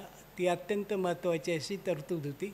त्यामुळे शेतकऱ्यांना म्हणजे काही प्रमाणामध्ये जमीनदारांना न्यायालयामध्ये जाता येत नव्हतं, ही गोष्ट खरी आहे. परंतु त्यांची संपूर्ण प्रॉपर्टी काढून घेण्यात आलेली नव्हती.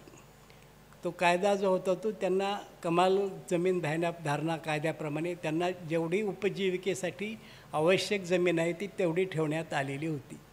आणि त्या कायद्याची अंमलबजावणीसुद्धा अतिशय काय म्हणता येईल त्याला फारशी कार्यक्षमरित्या झालेली नव्हतीच. हेच शेवटचा प्रश्न मला वाटतं. ओके, धन्यवाद.